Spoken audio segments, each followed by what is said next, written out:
Olá meus amigos, eu sou o Coelho no Japão, sejam muito bem-vindos a mais um episódio da nossa timeline de Pokémon. E estamos chegando quase no fim da nossa série contando a história de todos esses jogos maravilhosos. Hoje trago pra vocês o penúltimo capítulo.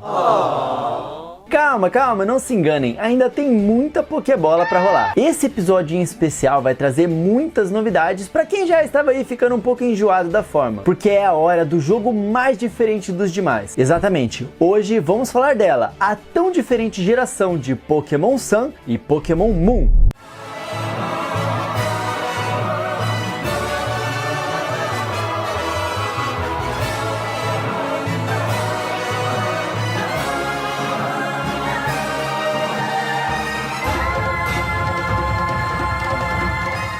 Após a Super Fashion região de Kalos, com as cidades grandes da França, Pokémon pega o caminho reverso e vai dar uma relaxada na próxima geração, que se baseia no Havaí, exatamente numa região situada numa completa ilha tropical. Na verdade, no mundo Pokémon, a região se chama Alola, e a aventura se passa em um arquipélago. Coelho, o que é um arquipélago? Um arquipélago é um conjunto de muitas ilhas. Muitas vezes esse conjunto de ilhas formam um país, ou aqui nesse caso formam uma região Pokémon. Tá vendo? Aqui no canal tem até ajuda pro Enem. Será que eu não mereço aí, ó, seu like? Pois bem, o arquipélago da região de Alola é a junção das ilhas Melemele, Akala Ula e Ula Poni. Essas ilhas, elas não possuem ginásios como as outras regiões. A Liga Pokémon ainda estava em processo de ser criada nessa região. O que é bastante legal porque nos diz, né, que existe esse desenvolvimento nos países Pokémon. Tipo, nem todos têm uma Liga Pokémon ainda. Aos poucos a região vai se desenvolvendo, tem várias coisas, depois é que a Liga se desenvolve. Os desafios de Pokémon Sun e Moon são os Trials, que têm tarefas específicas, também dadas, claro, por um líder de Trial, e que geralmente vão envolver as 9 batalhas de Totem. Esses que são Pokémons anormais, muito mais fortes do que os comuns. Então, em vez de um time Pokémon comum, você luta contra um único, só que muito forte. Cada ilha também possui um Kahuna, que é um mestre de ilha que deveria ser desafiado e então vencido. Kahuna, inclusive, era o título que se dava no Havaí a um sacerdote experiente, um mestre ou conselheiro. Então, como vocês podem ver, Pokémon Sun e Moon, tal como o Pokémon XY, traria muitas novidades para a série. E também, claro, um enredo extremamente importante, tratando finalmente sobre o multiverso dimensional da série. O que era algo que vários jogos já davam indícios de existir, mas agora sim seria explorado e desenvolvido. Entre as novidades, a grande queridinha seria a inclusão das Regional Forms, né, as formas regionais dos Pokémon, que é um novo conceito que vai dizer que alguns Pokémon, quando mudam completamente do seu habitat natural, eles permanecem assim por muito tempo e acabam ganhando mudanças na composição do seu DNA,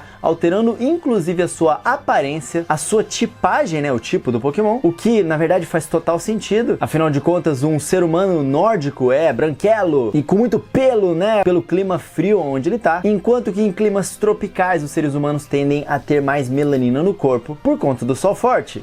Olha o Enem aí, hein? Então, por que seria diferente com os Pokémon? Claro que não. Assim, um Sandshrew, né, do tipo terra, que passou a habitar nas geleiras de Galar, se tornaria do tipo gelo. E assim, vários Pokémon antigos seriam reimaginados e a cada nova geração, novas formas surgirão. Sinceramente, eu acho irado isso e, cara, parabéns, Pokémon Company fez uma mudança muito legal. Esse é um dos motivos pelo qual a região de Alola de Pokémon Sun e Moon é a minha região favorita. Voltando aqui, seguindo o padrão de Pokémon XY, de cada região tem uma mecânica inédita de batalha, Alola agora trariam os Z-Moves, que é um super golpe que poderia ser utilizado uma única vez na batalha. Esse golpe seria permitido utilizando um Z-Crystal correspondente. Por essas e outras, os fãs da série que gostam de inovação costumam colocar Pokémon Sun e Moon entre as suas regiões preferidas. Mas agora explicado da região, vamos falar da história. Afinal, este aqui é um vídeo da timeline da história de Pokémon, não é mesmo?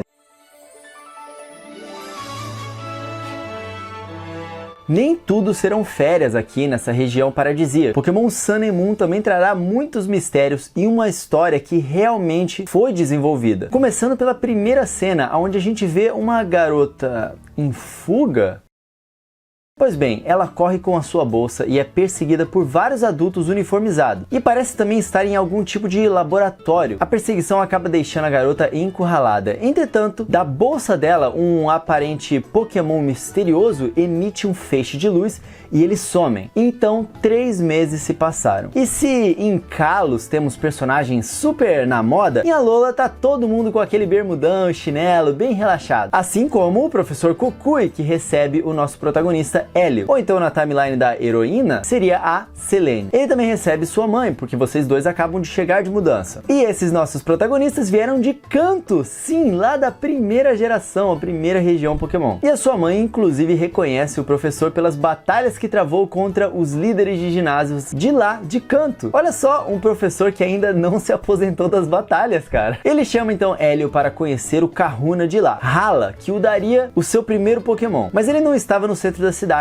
e Hélio então vai procurá-lo. No caminho, ele encontra a menina misteriosa. Ela continuava com a bolsa e o Pokémon misterioso. E esse Pokémon então salta da bolsa numa ponte, o que atrai a atenção de Spearows, que acabam o atacando. A menina então desesperada pede ajuda a Hélio para salvar o seu Nibi. Olha, agora o Pokémon misterioso já tem nome. Que claro, muito gentil, atravessa a ponte e protege dos ataques que continuam vindo, até que então Neb usa uma força para espantá-lo. Só que isso os faz quebrar e cair da ponte. Mas antes que um desastre acontecesse, um Pokémon misterioso aparece voando e o salva. Este era Tapu Koko, um dos guardiões da ilha. Havia um desses guardiões em cada uma das 4 ilhas. E após salvá-los, ele deixa uma pedra misteriosa. Os dois jovens então voltam para o centro, assim como Hala, o Kahuna. A garota era assistente do professor e se chamava Lily. Então ali ela conta a história toda, incluindo a aparição de Tapu Koko. O Kahuna se impressiona com Hélio e concorda em lhe dar um Pokémon inicial de Alola para que ele se torne um treinador muito forte. Hélio então escolheria dentre os 3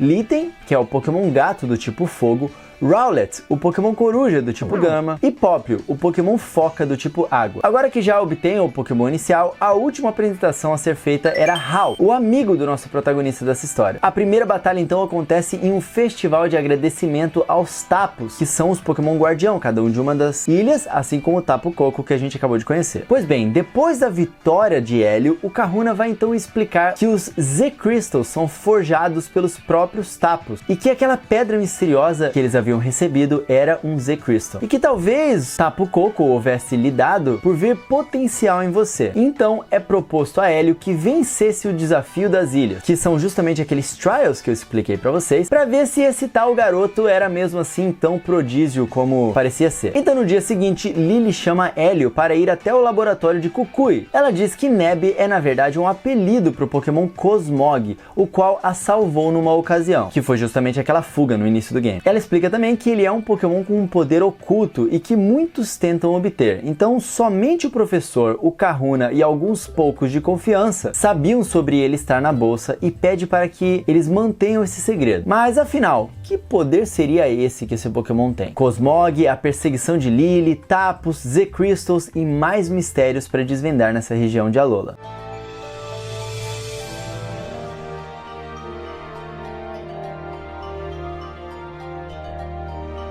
Depois de conhecer Ilima, o primeiro capitão de Trial, que dá a localização do seu Trial, eles são abordados por 2 sujeitinhos. Eles eram membros da Team Skull, um grupo de gangsters que tentava criar uma anarquia dentro da região de Alola. E eu falei sujeitinhos desse jeito, mas na verdade eles são bem cômicos, cara.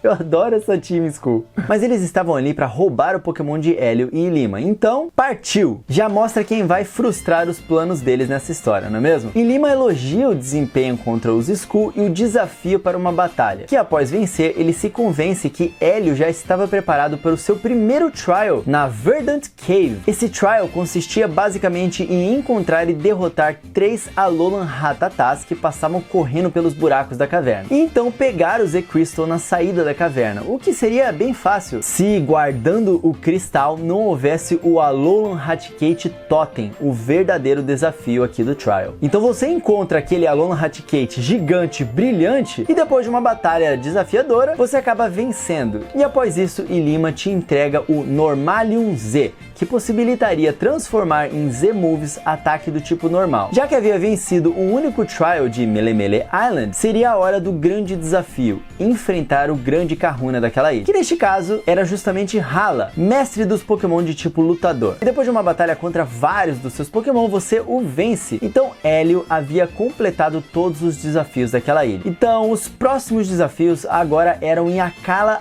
Island. Kukui leva Hélio, Lily e Hal para lá de barco. O próximo figurão a ser apresentado agora seria Gladion. Ele dizia lutar pelo seu parceiro Nu para torná-lo mais forte e na maior parte do tempo fazia pequenos trabalhos para o Team Skull. Seria ele o líder do Team Skull? Ou será que era alguém que trabalhava para eles independentemente? Pois bem, o que quer que seja, eles então travam uma batalha. E o tal parceiro dele era um Pokémon muito estranho com um nome mais estranho ainda. O nome era Type Nu. Ele parecia ser uma fusão de um monte de coisa, já que tinha várias partes em seu corpo que pareciam meio desconexas, tipo uma quimera ou um Frankenstein. Ah, inclusive o Gladion também tem essa música tema muito maneira, que até parece vir de um jogo do Sonic. Mas falando sério, cara, se o cara tem uma música só pra ele, é porque alguma importância ele tem, não é mesmo? Então, ao vencê-lo, capangas da Team Skull aparecem. Eles dizem a Gladion que o chefe gosta dele, de fato, mas ainda assim ele era um cara que havia sido contratado e não verdadeiramente parte da equipe. Então agora a gente descobriu de onde que vem esse tal desse Gladion. De qualquer modo, era a hora do segundo trial, de Lana, e ele consistia em investigar o que estava causando um movimento suspeito no lago. No fim, era o Pokémon Totem Wishiwashi, e após vencê-lo, era conquistado o Z-Crystal do tipo água. Agora os próximos desafios seriam a Battle Royale Dome, que é um desafio de cada um por si numa batalha simultânea entre 4 treinadores. Só que um dos participantes aqui era um tanto quanto inusitado, se é que você me entende. O seu nome era Royal e ele usava um Rockruff e tinha também uma barba um tanto quanto familiar. Gente, nem é spoiler dizer que esse cara aqui é o Kukui, né? Então, Trial of Fire do Capitão Kiawe, onde Hélio deve descobrir qual dos 3 Alolan Marowaks estavam fazendo um passo de dança diferente. Tipo um jogo da memória, muito bacana e bem inusitado, não é mesmo? Enfim, na última dança surge então o Pokémon Totem, que era uma Salazzle. E eu digo aqui uma porque somente as fêmeas desse Pokémon podem evoluir. O tipo dela era fogo e veneno. Então após a batalha, Kiawe cede o Z-Crystal do tipo fogo. Agora vamos abrir um parênteses aqui rapidinho pra gente conversar. Seguindo para a próxima trial, encontramos um personagem já conhecido. Era o Kuras, direto da Team Galactic de Pokémon Black 2 e White 2. Lembra dele? Ele ainda estava com a pesquisa dele sobre extrair o potencial dos Pokémon. Só que agora ele dizia crer que o potencial máximo vem do vínculo de treinadores e Pokémon. E talvez os Z-Moves era justamente o que ele procurava. Enfim, ele diz que ainda ficaria um tempo por Alola. Achei super legal essa conexão e significa que esse jogo realmente se passa depois dos acontecimentos de Black 2 e White 2. Agora voltando aqui, o próximo desafio era o Trial da Capitã Mallow, que consistia em caçar alguns ingredientes no meio da floresta. Isso tudo para que ela fizesse uma sopa. Uma sopa pro Hélio? Não, uma sopa pro Pokémon Totem ser atraído, exatamente. Que trollagem da Mallow, né? Então Lurantis do tipo grama é derrotado, assim conquistando mais um Z-Crystal. E agora vencido todos os desafios da ilha, era necessário encontrar a grande Kahuna da ilha de Akala, que era Olivia, mestre do tipo pedra. Depois de vencê-la, conquistamos então o Z-Crystal do tipo pedra. E agora fim dos desafios das duas ilhas. E aí depois disso, peraí. Ih, gente, esqueci de mencionar pra vocês um acontecimento aqui antes da batalha com a Olivia. Tá, beleza, eu não esqueci de verdade, eu tava fazendo um suspense. A gente reorganizou aqui pros fatos deixar o roteiro mais bonitinho, beleza? Mas agora é a hora dessa história realmente ficar séria. A caminho de enfrentar Olivia, Lily novamente convoca Hélio, a pedido de Kukui, para conhecer o Dimensional Research Lab, o laboratório de pesquisas dimensionais. O professor então lhe apresenta a professora Burnett, sua esposa. Pois é, galera, esse aqui é um professor que batalha, se veste de mascarado e ainda tem uma esposa. Esse professor é o cara mesmo. Ela conta que 3 meses antes achou Lily e o seu Cosmog numa praia inconscientes.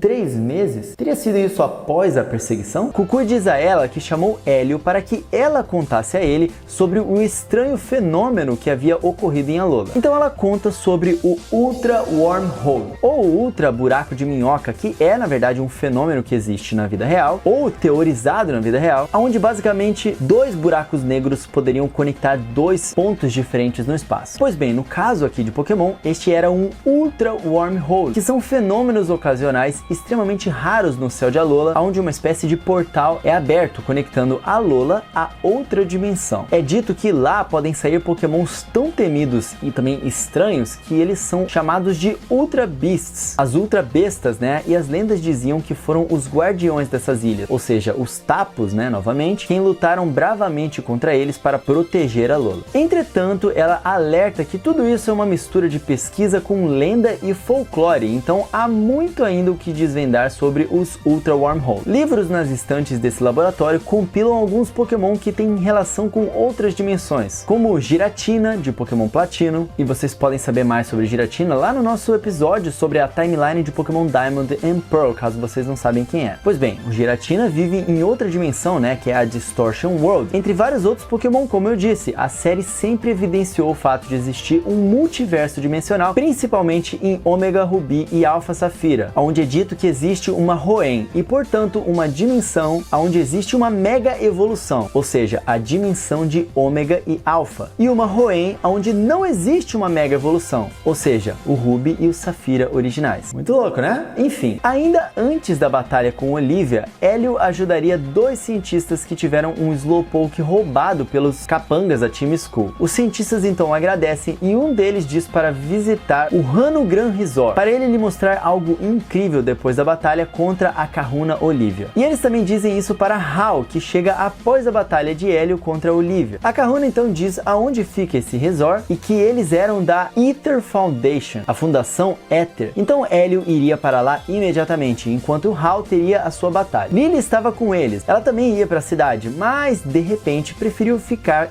e ver a batalha de Hal. Por que será? Pois bem, chegando lá, era uma mansão muito chique. O cientista o recepciona e se apresenta como Faba. E a tal coisa incrível que ele mostraria era o Ether Paradise, uma construção que flutuava sobre o mar de Alola e serviria como um paraíso para Pokémon, tal como a proteção dele. Lá conhecemos Luzamine, a líder e presidente da fundação. Rapaz, inclusive vocês repararam que todo mundo nesse jogo é loiro? Luzamine, Lily, Gladion, que coisa doida, né? Pois bem, uma linda moça diz querer trazer amor a todos os Pokémon para ser como uma mãe para ele. Inclusive, trazer amor para todos, até os mais distantes. O que será que ela quer dizer com mais distantes? Pois bem, Hal até brinca que ela nem parece ser muito mais velha que eles para querer ser mãe assim de todos os Pokémon. Mas ela diz já ser uma quarentona, ou seja, idade suficiente para ser mãe e de um filho da idade deles até. Ok, parei aqui com os spoilers, vamos lá. A conversa com ela é interrompida com um estrondo. Era um grande portal